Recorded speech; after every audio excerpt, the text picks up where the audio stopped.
Okay sir. बच्चों देखो, आज का टॉपिक सबसे ज्यादा इंपॉर्टेंट है। इस टॉपिक के अंदर हम आज पढ़ेंगे कि कोई भी तत्व यौगिक कैसे बनाते हैं, अर्थात कौन सा नियम अर्थात रूल, परिकल्पना, सिद्धांत लगते हैं जिससे तत्व आपस में मिलकर यौगिक बनाते हैं। जैसे कि हम जानते हैं H2O यह जल का फॉर्मूला है, मतलब वाटर का प्रतीक है रसायन विज्ञान में। कार्बन डाई इसको कहते हैं, ऑक्सीजन इसको कहते हैं। ये आपका ऑक्सीजन है, ये आपका कार्बन डाइऑक्साइड है, ये आपका वाटर है। लेकिन इनको बनाया कैसे, कौन से ऐसे नियम हैं, कौन से ऐसे शर्त है और कौन से वैज्ञानिकों ने कौन सा परिकल्पना दिया है कि यह O2 ही ऑक्सीजन है, CO2 ही कार्बन डाइऑक्साइड है। किस आधार पर कार्बन ऑक्सीजन से जुड़ा है और कितनी संयोजकता, मतलब लेन देन, ध्यान देना, संयोजकता का मतलब होता है लेन देन की संख्या, लेन देन की संख्या। अगर हम उसको 4 देते हैं तो मेरी संयोजकता 4 है।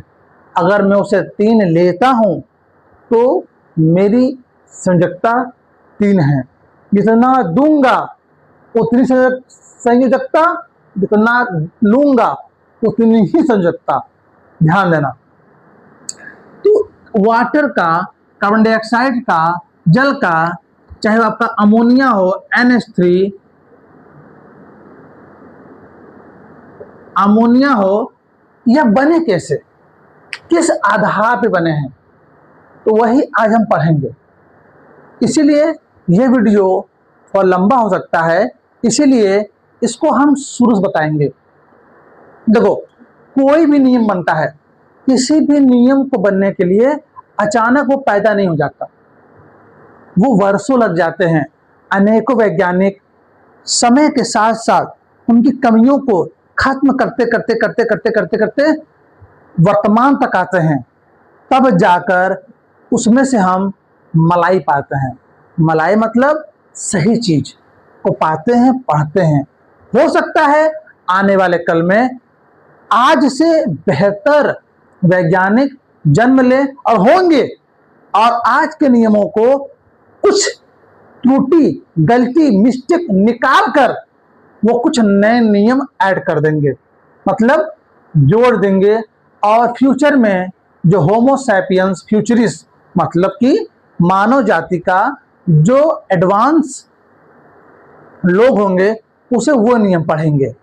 ठीक है, तो हम आज पढ़ेंगे कि कैसे NH3 बना, कैसे H2O बना, कैसे CO2 और O2 बना।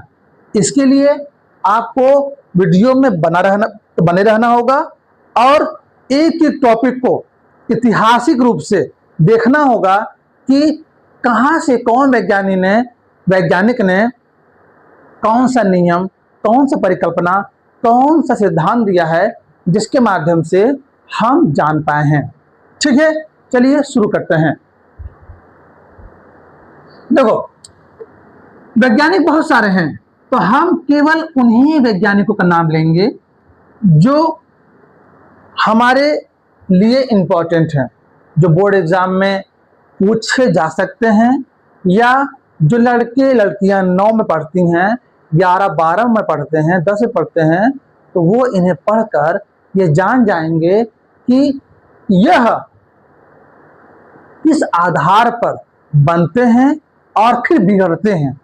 ठीक है, तो इनमें सबसे पहले जो वैज्ञानिक हैं उनका नाम है एडवर्ड फ्रैंक लैंड।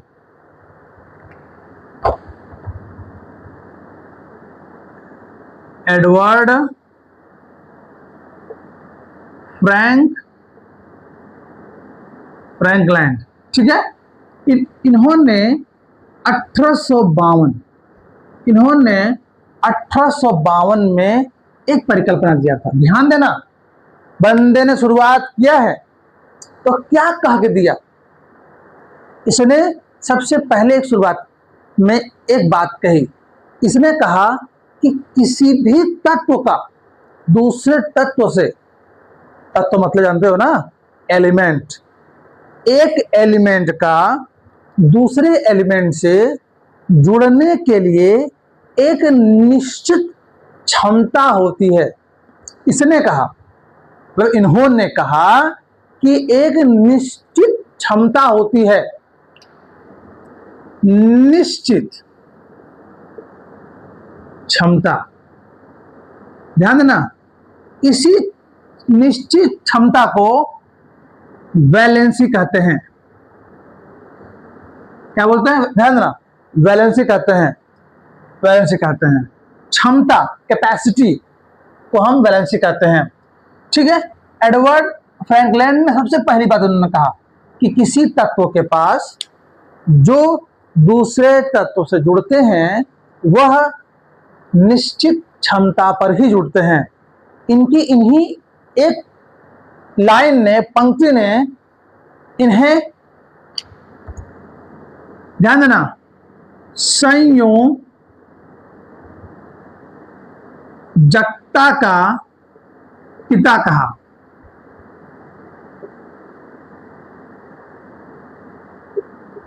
कोई पूछेगा संयोजकता का पिता किसे कहा जाता है, तो आप कहेंगे एडवर्ड फ्रैंकलिन को संयोजकता का पिता कहा जाता है। ध्यान देना, संयोजकता की अंग्रेजी यही होती है, वैलेंसी। भूलना मत, ठीक है। तो इन्हें पिता कहा जाता है। Very good. उसके बाद एक वैज्ञानिक आते हैं 1857 में, ठीक है। उस वैज्ञानिक का नाम है अगस्त, इंग्लिश हो गया जी,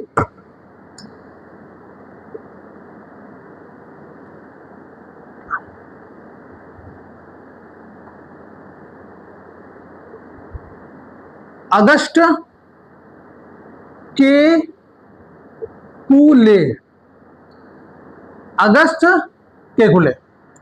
अगस्त केकुले ने 1857 में एक नियम दिया।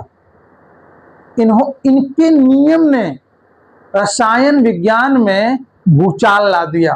भूचाल मतलब यौगिकों का लाइन लग गया। इन्हीं के माध्यम से कार्बनिक यौगिक की शुरुआत हुई।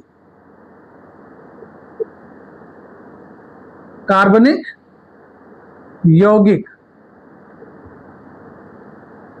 की नींव रखी गई। अब ऐसा क्या बात हो गया? अब ऐसी कौन सी उन्होंने बात कह दिया कि कार्बनिक यौगिक की नींव रखी गई?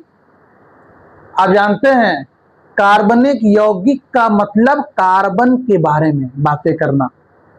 तो कार्बन के बारे में इन्होंने एक ज्ञात किया, पता लगाया और कहा भी कार्बन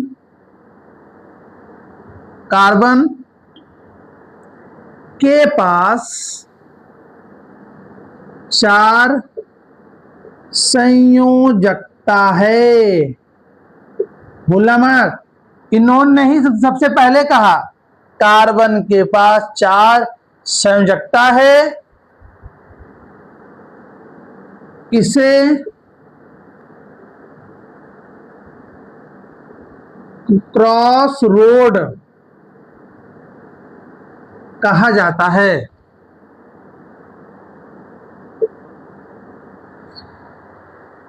इनके शब्द हैं ये कि इनके पास 4, कार्बन के पास 4 संयोजकता है और इसे क्रॉस रोड कहा। किसने कहा? अगस्त केकुले ने कहा। क्रॉस रोड का मतलब होता है चौराहा। और इसी 4 संयोजकता वाले कार्बन से ही एक नए विषय की शुरुआत होती है, कार्बनिक यौगिक, जिसको आगे चल के अंग्रेजी में हम लोग पढ़ते हैं ऑर्गेनिक कंपाउंड। ध्यान देना, क्लास 12th में, क्लास 11th में एक बुक पर्सनली इसी का है, ठीक है। ध्यान देना, अगस्त केकुले ने 1857 में कार्बन की बात की। अगर कोई पूछेगा, एग्जाम में अक्सर आता है कि कार्बनिक यौगिक की नींव किसने रखी, तो कहना अगस्त केकुले। कोई पूछेगा कार्बन के पास 4 संयोजकता है, किसने कहा, अगस्त केकुले। एग्जाम में आएगा कि अगर इसे कार्बन को चौराहा किसने कहा, कार्बन को चौराहा किसने कहा, अगस्त केकुले ने, ठीक है। अब आगे बढ़ते हैं। देखो, वक्त के साथ हम बढ़ रहे हैं। 1852 से हम लोग कहां पे आ गए, 1857 हम लोग आ गए, ठीक है।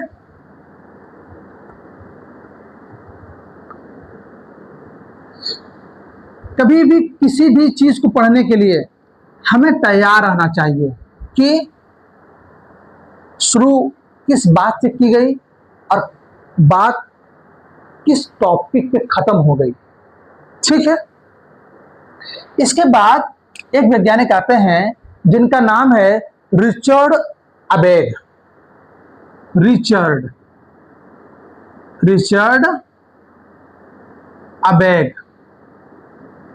तो मुझे इनका जो स्पेलिंग है, जब लेकिन हिंदी है, इसकी स्पेलिंग कैसे होगा, क्या हो गया ये, रिचर्ड अबेग। हाँ, इन्होंने जो परिकल्पना दी थी, जो बातें कही थी, वो 1906 की बातें हैं। भूलना मत, 1906 के आसपास, 4 भी हो सकता है, 5 भी हो सकता है। असल में लगातार इस 6 भी मामला उनका खत्म हो गया था, इनकी परिकल्पना 6 में ही संपन्न हो गई थी, ठीक है। रिचर्ड अबेग ने कहा, इन्होंने सबसे खास बात कहा कि किसी भी तत्व के जो संयोजकता होती है, उस तत्व के बाहरी कोश के इलेक्ट्रॉन पर निर्भर करते हैं।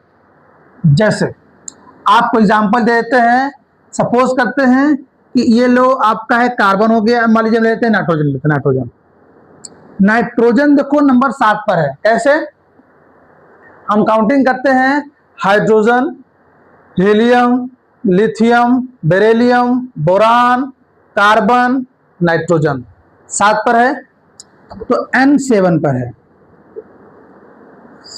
तो अगर N 7 पर है, इसका मतलब उसके पास इलेक्ट्रॉन भी 7 है। तो नियम के हिसाब से हम लोग पढ़ते हैं, 2 इलेक्ट्रॉन इस कोश में रहेगा, आंतरिक कोश में 5 रहेगा, बाहरी कोश में रहेगा। तो रिचर्ड अबेग के अनुसार कि जो ये बाहरी कोश की 5 इलेक्ट्रॉन हैं, ये वाला इलेक्ट्रॉन, यही संयोजकता है।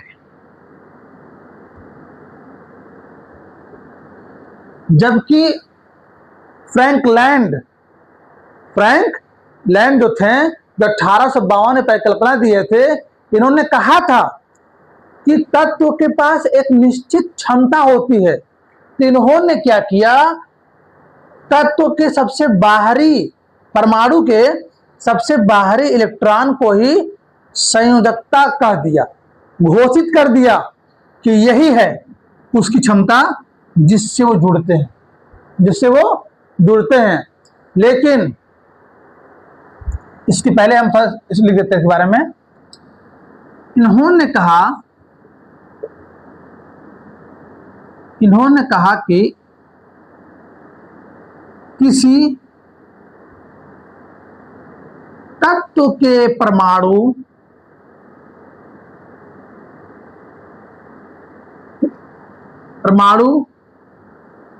के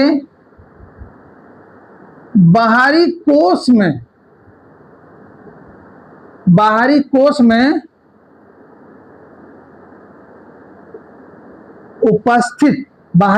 में उपस्थित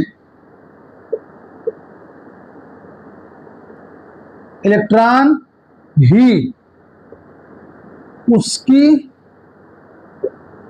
संयोजकता है। ठीक है, ये कौन कहा था? रिचर्ड अबैक ने कहा था। ठीक है, अबैक ने कहा था।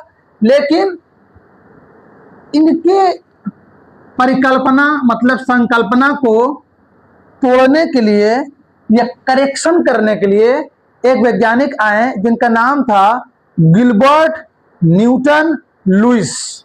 क्या नाम है? गिलबर्ट।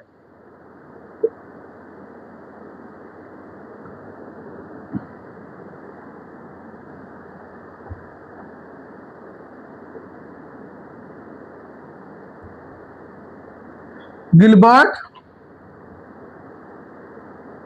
Newton Lewis. एक वैज्ञानिक और है, उनका नाम है कोसेल। 1916 गिलबर्ट न्यूटन लेविस मतलब और कोसेल 1916 में एक परिकल्पना दिया। उस परिकल्पना को हम आज भी बोर्ड एग्जाम में सबसे ज्यादा पाते हैं पूछते हुए।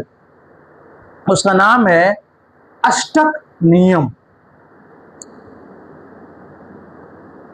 अष्टक नियम जिसको कहते हैं अंग्रेजी में हम लोग कहते हैं ऑक्टेट रूल। ध्यान देना, ऑक्टेट रूल इम्तिहान में अक्सर पूछता है। लेविस और कोसेल का दिया हुआ नियम है। इन्होंने अबैक की बातों को नकारते हुए एक नई बात को रखी। इन्होंने कहा कि सही है कि तत्व के परमाणु के बाहरी कोश के इलेक्ट्रॉन तय करेंगे कि किससे जुड़ना है किससे नहीं जुड़ना है, अर्थात संयोजकता। लेकिन इन्होंने गलत कह दिया कि उसके सभी इलेक्ट्रॉन उसमें इन्वॉल्व होंगे, लेन देन में इन्वॉल्व होंगे। इन्होंने मतलब लेविस और कोसेल ने कहा कि केवल हर तत्व के बाहरी कोश में 8 इलेक्ट्रॉन ही उन्हें संतुष्ट करेगा और पूर्ण करेगा। संतुष्ट करेगा और पूर्ण करेगा मतलब कि अगर कोई तत्व है जिसके परमाणु के आखिरी कोश में अगर 7 इलेक्ट्रॉन अगर हैं, जैसा कि फिर हम आते हैं, मान लीजिए हम फिर आते हैं नाइट्रोजन पे। नाइट्रोजन आपका हम बताए भी आपको ना, 2 यहाँ होता है, मान लो 2 यहाँ है, 5 अवेलेबल ले लेते हैं। ठीक है, ये आपका नाइट्रोजन है। तो इनके अनुसार पांचों उनकी संयोजकता है। लेकिन गिलबर्ट न्यूटन लुइस एक ही नाम है, बोलना मत, ये एक ही नाम है, कोसेल अलग है। कोसेल ने यह नियम दिया कि किसी भी तत्व के परमाणु के अंतिम कोश में उपस्थित जो इलेक्ट्रॉन हैं, अब उन्हें 8 करने में जितना इलेक्ट्रॉन की जरूरत पड़ेगी वही उसकी संयोजकता है। नाइट्रोजन को चाहिए 3 इलेक्ट्रॉन जुड़ने के लिए, मतलब अगर 3 इलेक्ट्रॉन इसको और मिल जाएगा 3 ठो, ये क्या हो जाएगा? 3 मिल जाएगा। ये अपना अष्टक नियम फॉलो करेगा, तब जाकर ये संतुष्ट होगा, पूर्ण होगा। अगर किसी को 1 की जरूरत है तो उसका संयोजकता 1 होगा। यह लेविस और कोसेल कहते हैं। सपोज करते हैं हम बात करते हैं फ्लोरीन, क्या बात है? क्लोरीन 17 बटा होता है, भूलना मत, ध्यान देना, 17 पे होता है। तो 1 2 3 4 5 6 7 8 9 10, 2 8 हो गया। अब 7 हो जाएगा, 7 1 2 3 4 5 6 7। अब क्लोरीन के बाहरी कोश में 7 इलेक्ट्रॉन मौजूद हैं। ज्यादा सोचो मत, बस ध्यान से ये देखो हम समझाना क्या चाहते हैं। जो हम बना रहे हैं इसको बताएंगे बाद में, इसको हम आखिरी में समझा देंगे। बस अभी ये देखो जो हम आपसे कहना चाहते हैं कि जो इसके आखिरी में 7 इलेक्ट्रॉन है। अब बताओ अष्टक मतलब 8 इलेक्ट्रॉन पूरा करने के लिए इसे कितने इलेक्ट्रॉन की और जरूरत है। क्लोरीन को 1 इलेक्ट्रॉन देने के बाद इसके बाहरी कोश में उपस्थित 7 और 1 प्राप्त हो जाने के बाद इसके बाहरी कोश में 8 इलेक्ट्रॉन टोटल हो जाएंगे, जो कि अष्टक नियम का फॉलो करते हैं। ठीक है, अब ध्यान देना कि जितना इलेक्ट्रॉन क्लोरीन लेगा अष्टक को पूरा करने के लिए, संयोजकता उसकी उतनी ही रहेगी। जैसे कि नाइट्रोजन ने 3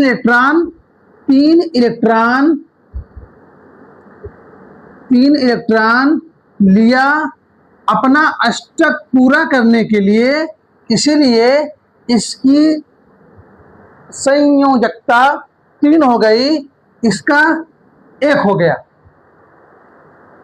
ठीक है, अब आगे बढ़ते हैं। ठीक, देखो जी बात यह है कि नील्स बोहर 1913, चार्ल्स बरी 1921।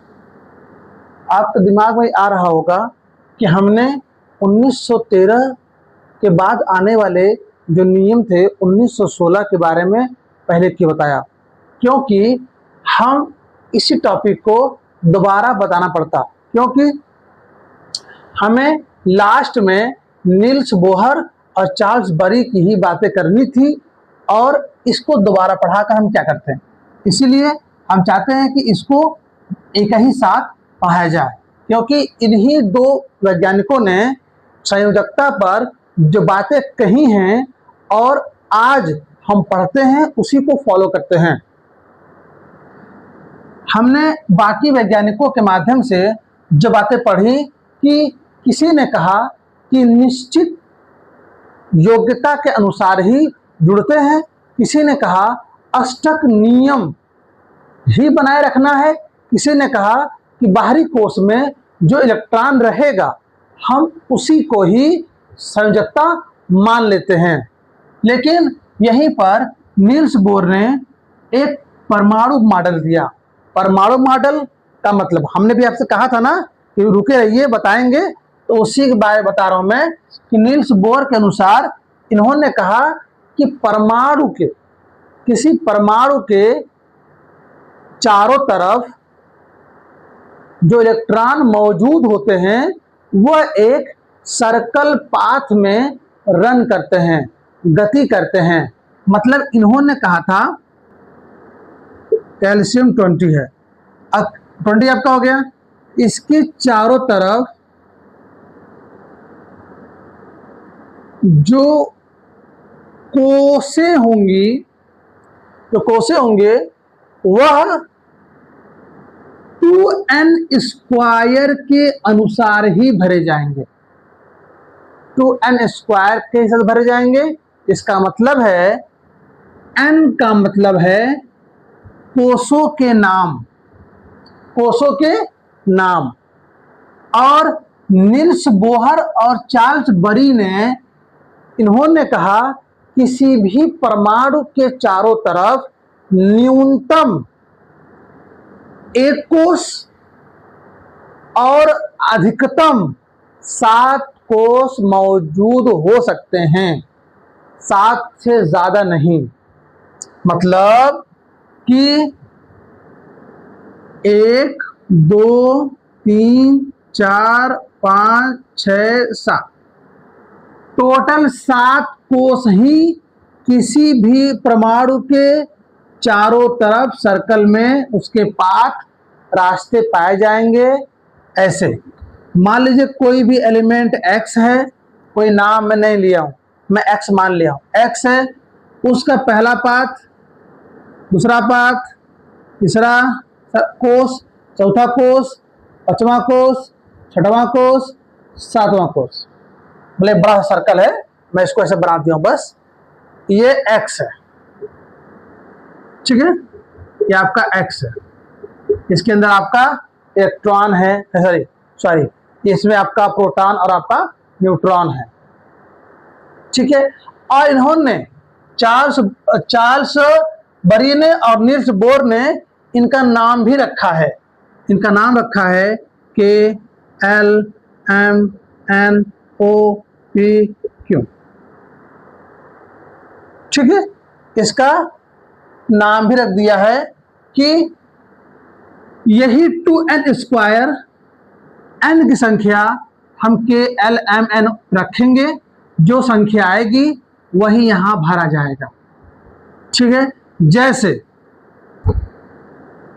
अब एक वर्ड है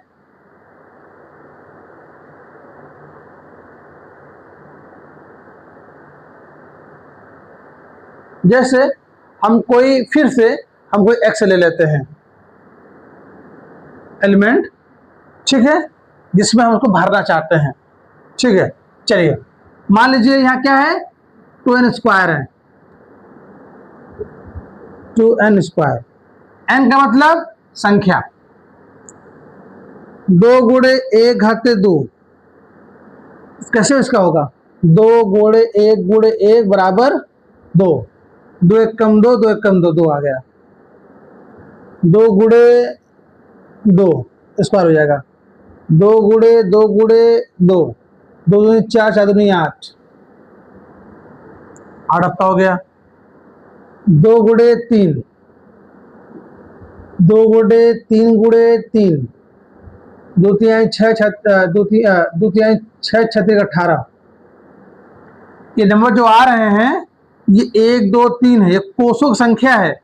पहले कोष में क्या डिवाइड जाएंगे, पहले कोष में 2 इलेक्ट्रॉन, दूसरे कोष में 8 इलेक्ट्रॉन, तीसरे कोष में 18 इलेक्ट्रॉन, चौथे कोष में आप निकालेंगे तो आएगा 32 इलेक्ट्रॉन, फिर क्या आएगा आपका 50 इलेक्ट्रॉन, फिर उसके नीचे जाएंगे, छठे में जाएंगे 72 इलेक्ट्रॉन।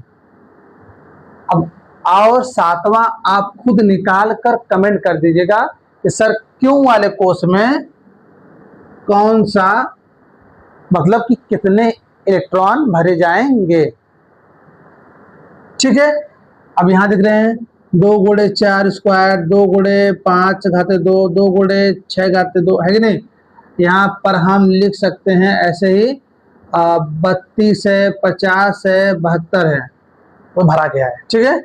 अब सातवां जो है 2 × 7 का स्क्वायर, 2 7 7 क्या आएगा, आप वही भर देंगे, ठीक है। याद रहे नील्स बोर ने, चार्ल्स बरी ने मिलकर 2 नियम दिए। पहला नियम ये दिया कि किसी भी परमाणु के चारों तरफ मैक्सिमम 7 कोष पाए जाएंगे। दूसरा भरने का तरीका कि उस पर 2n² के नियम से ही इलेक्ट्रॉन भरे जाएंगे, ओके। और हाँ, नील्स बोर ने, याद रखना, परमाणु मॉडल संरचना इन्होंने ही दिया है।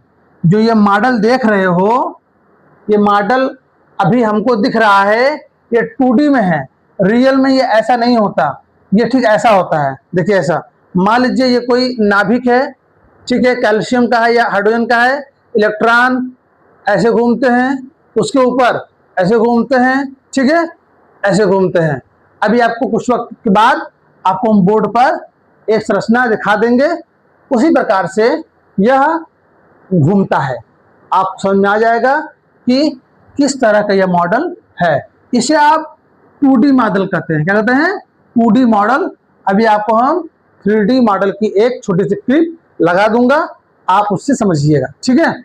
चलिए अब हम बढ़ते हैं एक एक तत्वों के बारे में इलेक्ट्रॉनिक विन्यास करते हुए, मतलब कि संयोजकता निकालते हुए।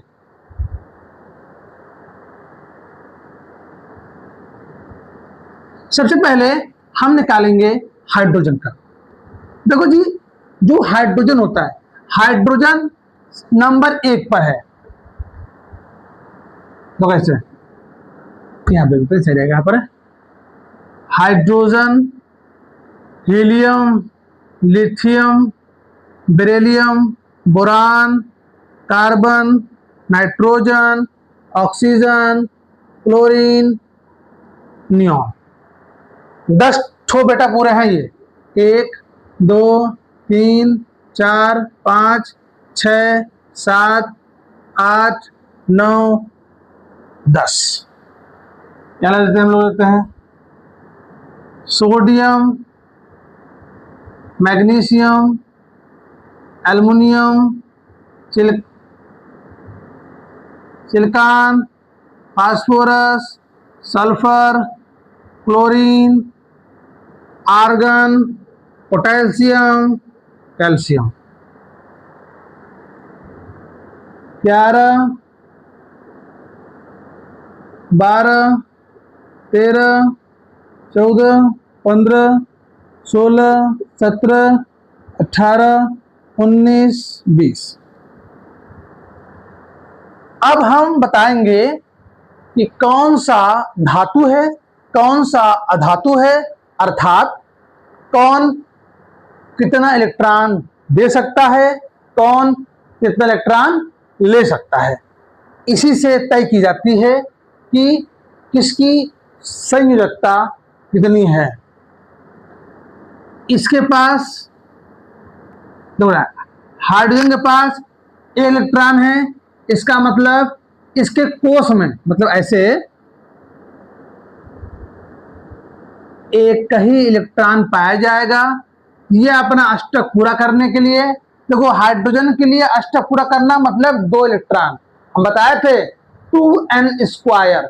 2n² के नियम से पहले कोष में अधिकतम मिनिमम 2 ही इलेक्ट्रॉन उसके अष्टक को पूरा करते हैं। तो ये 1 इलेक्ट्रॉन ले सकता है। जब लेगा तो H- हो जाएगा, देगा तो H+ हो जाएगा। ठीक है, इसके अंदर हाइड्रोजन में इलेक्ट्रॉन देने की प्रवृत्ति है, इलेक्ट्रॉन लेने की प्रवृत्ति है। इसीलिए यह जो आपका है 1+ ऐसे +-1 है। क्या है? +-1, मतलब 1 ले के पूरा हो जाएगा, 1 दे के पूरा हो जाएगा। दे के पूरा होगा तो प्लस, ले के पूरा होगा तो माइनस। ये दोनों नेचर रखता है। अब आते हैं हीलियम। हीलियम क्या है? हीलियम के हीलियम के कोष में 2 इलेक्ट्रॉन पाए जाते हैं। हीलियम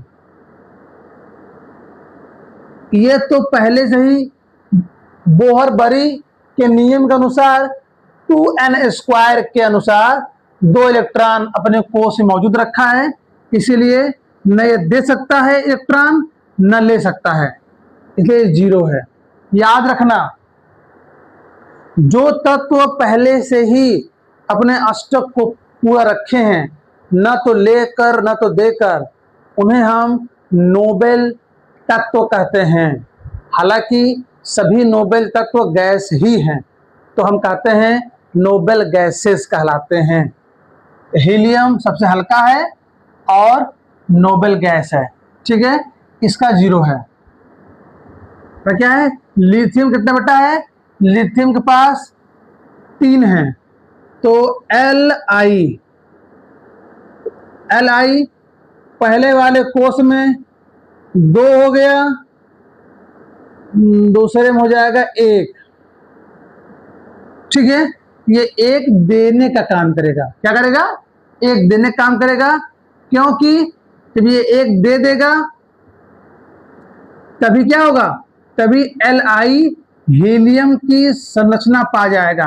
मतलब He के मॉडल देखो, 2 इलेक्ट्रॉन हैं, इसके भी 2 हो जाएंगे, तो कहा जाएगा +1, क्योंकि एक देगा कौन, लिथियम एक देगा। तो जो मैं लिख रहा हूं ना, ये उसकी संयोजकता है, भूलना मत। बी कितना है, बी बस 4 है, तो Be पहले में 2 रहेगा, दूसरे में भी 2 रहेगा, दूसरे में भी 2 रहेगा। याद रहेगा, ये भी 2 इलेक्ट्रॉन देकर हीलियम के मॉडल पा जाएगा। हीलियम की संरचना देखो, हीलियम का संरचना यह पा जाएगा। ये भी कितना हो जाएगा, +2, 2 देगा तो 2+। ठीक है, अब आते हैं बोरॉन। बोरॉन में क्या होता है,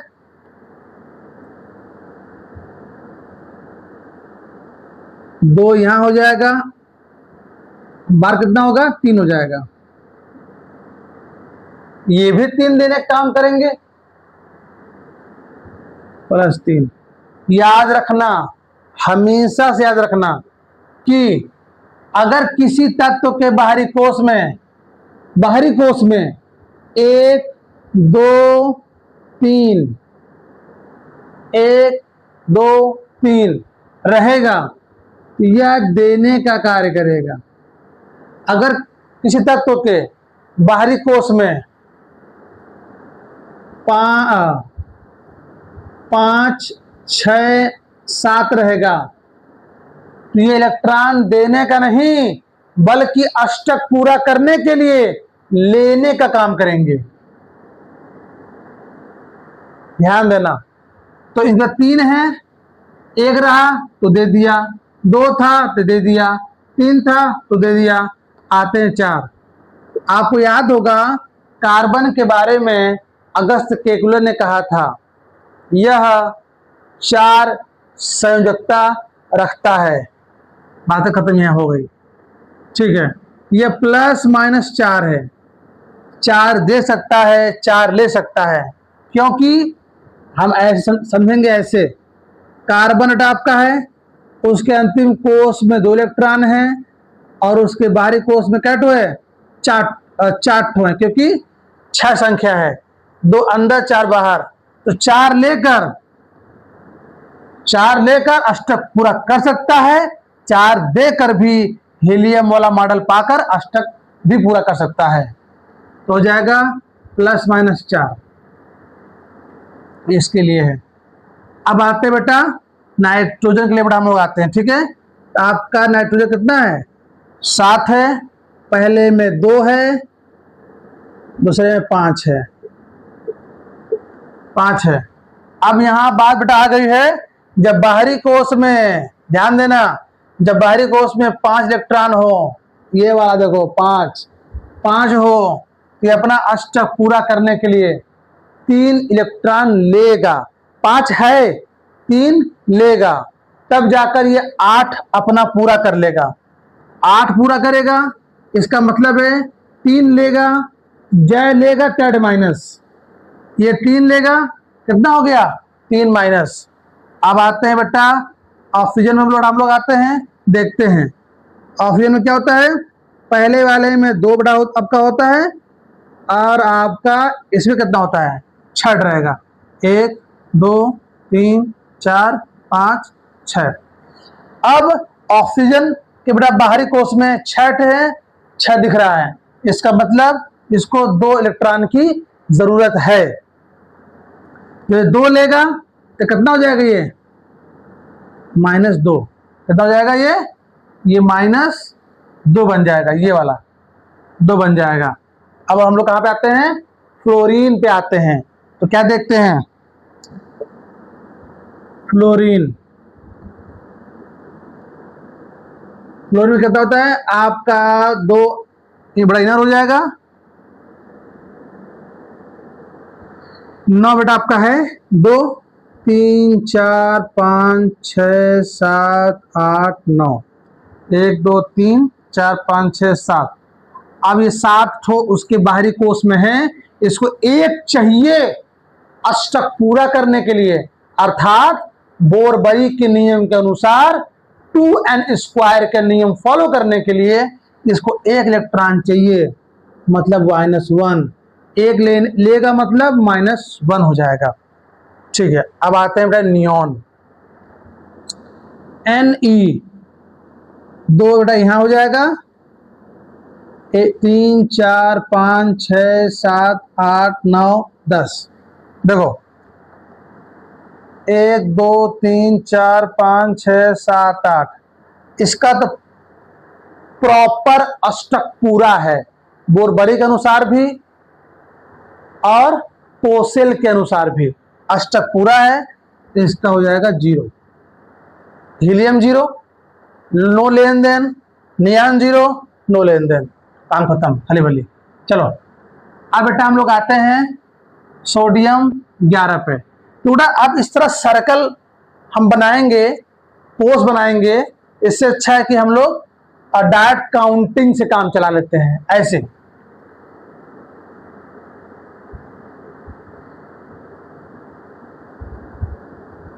देखो,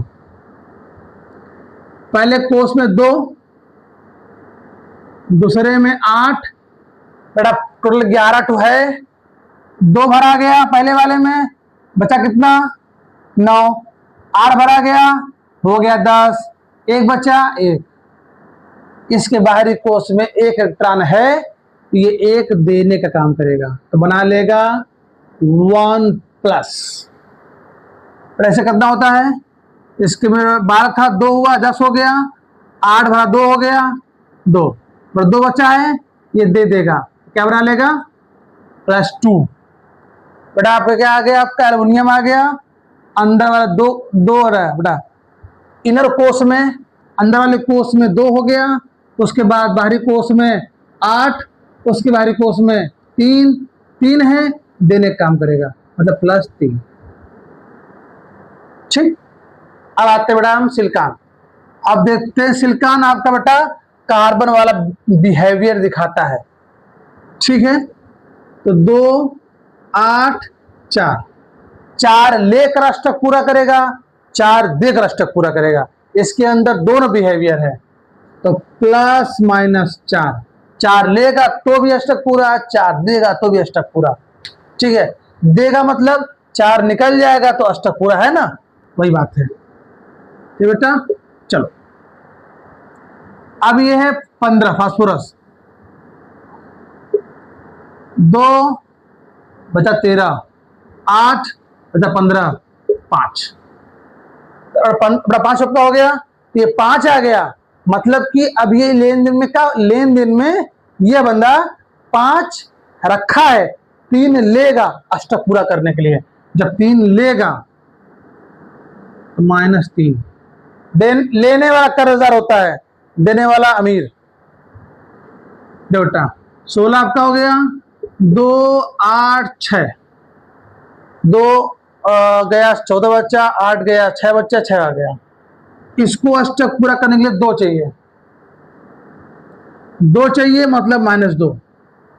फिर बड़ा फिर से कह रहा हूं, ये है संयोजकता। ठीक है, चलो 2 8 7, 17 है ना, 17 है, 17 में से 2 गया 15, 15 में से 8 गया 7, 7 में से 7 भर दिया बेटा। अब बाहरी कोष में 7 है, इसको अष्टक पूरा करने के लिए 1 इलेक्ट्रॉन की आवश्यकता पड़ती है बेटा, तो 1 ये लेगा मतलब -1। ध्यान देना, plus plus plus, plus minus, minus plus minus. अब बेटा आते हैं आर्गन। बेटा आर्गन आपका है 2 8 8, अरे वाह, इसका मतलब है यह किसी से न लेन करेगा न देन करेगा, इसका है 0। ठीक है, अब बेटा हम लोग आते हैं पोटेशियम पे। 2 8 18, क्या सही है गलत? क्योंकि 30 नहीं इसके पास है। हम आपसे पहले भी कह चुके हैं कि इसमें हम 18 तभी भरेंगे जब टोटल 18 भरने लायक हो जाएगा, तब नहीं तो उससे पहले हम अष्टक नियम ही फॉलो करेंगे, 8 ही रहना चाहिए मिनिमम। 2 हो गया, 8 हो गया, बट बचा कितना, बचा 9, 9 बच गया, फिर 8 भर के यहाँ कर दो, 1 यहाँ कर दो, 1 है, 1 बटा देगा, अष्टक पूरा कर लेगा, +1। अब बढ़ाते हैं कैल्शियम, बेटा पढ़ते हैं, बेटा कैल्शियम क्या आपका है 2 8 8 2, सेम बेटा यही फॉलो यहाँ मैडम करेंगे, हम फॉलो करेंगे, मतलब जैसा ये है वैसा बेटा हम भी ये करेंगे बेटा, तो हो जाएगा 2, ये भी चल जाएगा, तो हो जाएगा 2। याद रखना इसी प्रकार से +1 +2 +3 +4 -3 -2 -1 0 +1 +2 आता है, और इसी प्रकार से हम निकालते हैं तत्वों की संयोजकता, और इसी से तत्व जुड़ते हैं। आपको हम समझाते हैं एग्जाम्पल देकर 2-3 ठो, ठीक है। चलो याद रखना, मैं सिर्फ और सिर्फ एक काम करता हूँ, इसको मैं से थोड़ा सा रफ करता हूँ, इतना मान लीजिए मैंने रफ कर दिया है बेटा। अब मैं इसी जोड़कर मैं कुछ नया बनाऊंगा। जैसे अब मान लीजिए बेटा बैलेंसी, ध्यान देना किस तरह से बैलेंसी मिलाकर हम लोग बात को पूरा करते हैं। चलो सोडियम है, सोडियम, ठीक है, याद रखना बेटा ये +1 है, +1 ले लो बेटा, याद रहे, बोलना मत। हम लिख रहे हैं इसलिए क्योंकि आपको दिखाई दे, नए दिमाग में आप नोट किए रहिएगा ये +1 है, जहां भी सोडियम रहेगा वहां +1 रहेगा। अब इसमें से कोई भी ले लो माइनस, अब कोई भी माइनस मतलब कि हम ले लेते हैं चाहे सल्फर, चाहे क्लोरीन, चाहे फास्फोरस, हम ले लेते हैं क्लोरीन -1। देखिए बेटा इसका जो +1 चार्ज है, +1 चार्ज वो इसके नीचे लिखा जाएगा, इसका माइनस चार्ज इसके नीचे लिखा जाएगा। अब यहां देखो Na1Cl1 दोनों 1-1 है, तो 1-1 लिखना न लिखना एक बराबर है, क्योंकि 1 तो है ही है। अब आपका ये क्या हो गया NaCl, इसको बोलते हैं नमक,